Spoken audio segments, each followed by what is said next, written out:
Yes, I am a little late getting this to you because I have decided to make this a 2 week project. This is where we really get into the inanity of regulations, in my view. And I want you to do a little work and look at this and look at kind of the conditions around this particular rule set and how that indicates kind of the atmosphere for regulation, how it's audited, how it's maintained. There is a kind of record that we keep, a kind of certification that we do in research administration called time and effort. Time and effort has to do with how much people time, effort, how much work is applied to the project. And it's a real big deal to the sponsors because payroll is generally, not always, but particularly in the fuzzy sciences and different things like that, the biggest expense. It's also the sloppiest, floppiest, least. It's the hardest thing to count. Many years ago, when I was just a child and had a full head of hair, when the circulars, as opposed to uniform guidance, were promulgated, in describing time and effort, it was said in the circular that time and effort could be accounted for in a way such as, and they gave an example, not telling you what it is. Well, what happened is, since that was the only example, it became a definition. And not only did it become a definition, it became an auditable marker. Audit would come in and see if you were doing time and effort like that method. Well, let's talk about time and effort for a minute. What is it? It's more than did you pay out the payroll. It's more really than people's work hours. And what everybody would like to have is a methodology that would show how human effort in the project, this big expense, contributes to success. I mean, look at all the things we can count. We can count findings, we can count results, we can count timelines, all sorts of things. But people are a little slippery, and their time is often based on their time, meaning their reports of their time is often a self-report. Yeah, I worked this many hours, signature here. But we all know that self-report is the worst kind of report there is. It's just dang near useless because people do what people do. They lie. So there's no comparing 1 hour from those, an hour of hard work, an hour of drinking coffee. Yeah, were they writing on a project? Were they reading? You don't know. You don't know. So it's already very vague and very, very difficult. And when I was active, I couldn't get my head around this because there is this big deal in the business about time and effort and accounting for it and all that. It is a high pressure thing. There are tons of computer software products that you can buy. There's ways to hook up to payroll, there's a way to work up to timesheets, and there's all these methods that are sold. All these consultants that will come in and help you set up your time and effort system. And the place where the craziness that is research administration really entered into it is a lot of the folks in the business think, if I do more, if I over comply with the rule, I'll look better. I'm a better person. I'll get a better audit, the whole routine. Now, no. What you do when you over comply is you create a higher level of auditable result. If you come in and say, I'm going to do all these extra steps to show you that our time and effort is accurate, then the auditors come in and say, show me all those extra steps in everything that you do. You create work, you create expense, you create angst. You might write down in your little book, the only way to comply with the regulation only way, the only reasonable way, the only sane way is to do the minimum. They say we will take no less than X, give them X, and stop. But a lot of extremely well-meaning people want to do more. They want to show their professionalism. You know, if a regulation says you need to gather time and effort information twice a year, they'll do it quarterly. Some people do it by payroll. Some people do it all the time. It's nuts. It's been going on for years. There are whole offices at major universities that do nothing but time and effort reporting and certification. So now, in a tectonic move, the business is thinking about changing time and effort, changing the way it's reported, changing the way that it's certified, and there are 2 or 3 projects going on, reports that have been written, and such as that. The Federal Demonstration Partnership, FDP, this is a cue of something you're going to look for, has got an ongoing project about time and effort. There is a National Academy of Sciences report on time and effort that you need to find and read. And the National Council of University Research Administrators with Arizona State is running a project called the National Model Policy. I can't read my writing. Again. So anyway, NCURA, Arizona State, putting together a model, which will be, I'll tell you, too arcane and complicated to be minimal, and will cause extra work, and all these people who've got their little fingers in it.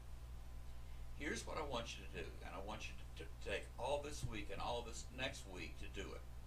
Look up these documents. Read about what's going on with time and effort as a regulatory and certification system. Get yourself up on it. Then I want you to interview at least 1, and if you want to overcomply, 2 active research administrators at an institution that's involved, and that person must be involved with time and effort in some way, and talk to them about how they feel about it, how their institution reports and certifies time and effort, and make some notes on that, because we're going to come back to it. What I want you to be able to do is talk about time and effort as it exists, and time and effort as it is being considered going forward. I want you to look in your uniform guidance, read the parts about time and effort, figure out the minimum. I'm sorry, there's so much dust in my husband's renovation, it's just eating me alive. Whatever the minimum is, compare what's going on to that. I want you to get yourself deeply into time and effort and write to me about the interplay between this regulation and research institutions and what people are doing.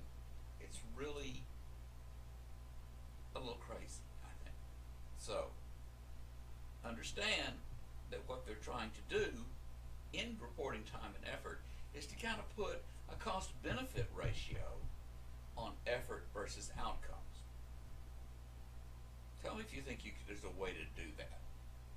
Tell me if there's a way that you think has been discovered where you can look at the quality of effort that is bought, effort meaning person hours, human activity on a project, and how that can be tied to success. And good luck with that.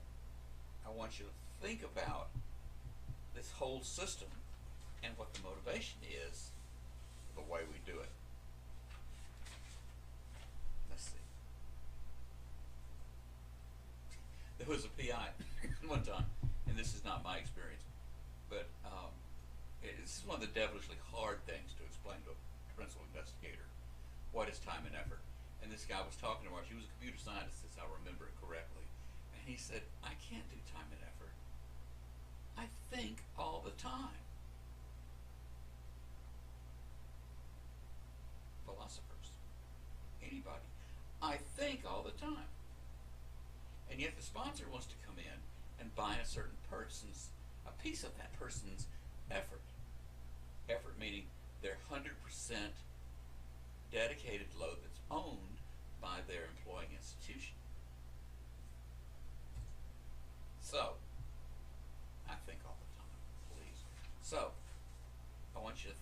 time and effort. I want you to write me a little paper, 3 to 5 pages, 3 to 5 pages, about what you learned in your conversations with the person that you choose to interview. I want you to talk about their system versus your reductionist theory of what the minimal requirements for time and effort reporting are. I want you to look at what's going on in these projects and see if you can discern, in your opinion now, in your opinion, you don't have a lot of experience, I understand that, but in your opinion of what time and effort reporting is based on your reading, what's coming out of it.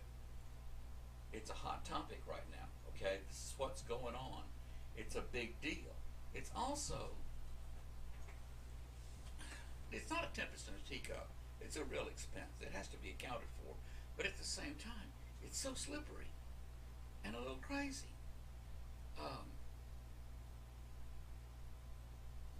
Nevertheless, so that is Mr. Phelps. That is your assignment, and the Impossible Mission Force and all that kind of stuff. I don't want you to try to interview people over email. Of course, you can use email to set up an appointment, but I want you to talk to a person. I want you to talk over the phone or go by somebody's office. I want you to do the professional networking thing that you desperately have to do. I want you to get people to give you opinion. You're only going to give it to me. The chances are they know who I am. The chances, if they don't, even better. And try to compare what you think is going on with that. The people you interview may not even know about these other projects. I would guess that they do, but they may not have read all the documents. My guess, most will be immersed in the system they've got right now, and that's all they'll know. If you can talk to a director or assistant director or somebody that's over that kind of preparation for audit or record keeping or post award, fine. If you can identify the person that does time and effort and does the reporting and keeps up with it, it would be fascinating to find out if they know what they're doing. I bet you'll find somebody who's just handling paper and creating files.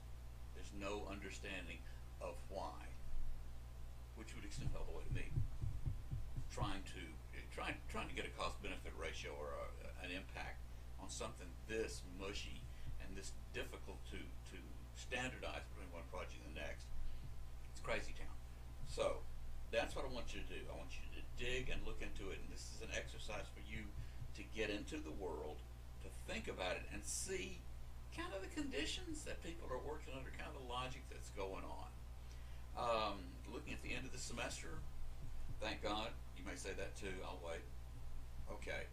We're going to do one more thing after this. I was going to do 2 more. No, I'm not going to do it. So you'll have this final activity.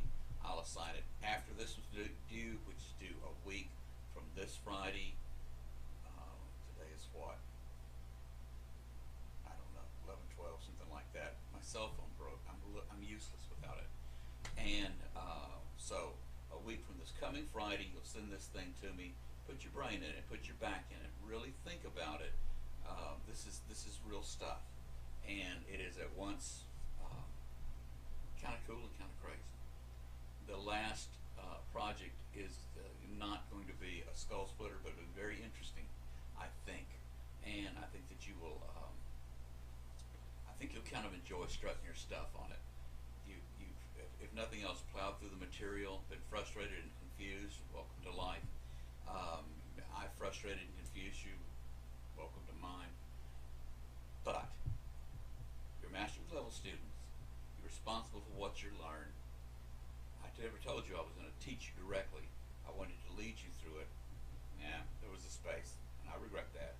But we're going to pull it together with these 2 things and try to give you that zeitgeist that I want you to have from the very beginning. If you have problems identifying someone to interview, and I'm talking about if you have serious problems identifying somebody to interview and not just, I don't know who to call and I'm afraid to do it, because at your your age, at your place in your career, that is childish. But if for some reason you are an isolate, I'll hook you up with somebody that'll talk to you about this and give you enough information to um, do this project. You'll call me directly, okay? We'll set that up. Um, I think that's what I've got right now. I'm looking forward to seeing and hearing what you think about this. It is it's taken so seriously. I don't get it. And there's so many other things in the business that really do need our attention. This is not one. So, good luck with this. I think you'll find it arcane and somewhat interesting. You should find interesting people to talk to about it, and I hope that you'll talk to each other about it, what you're finding and what you're not. Look at each other's opinions of what's going on. You're going to find that everybody sees this so differently,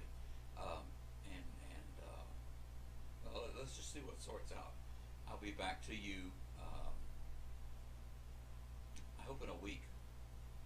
Certainly, just at the end of this, so you can look into the next project. I've got a lot of design and thinking about to do on that. And that's it. So, good luck, time and effort, certification, minimalism.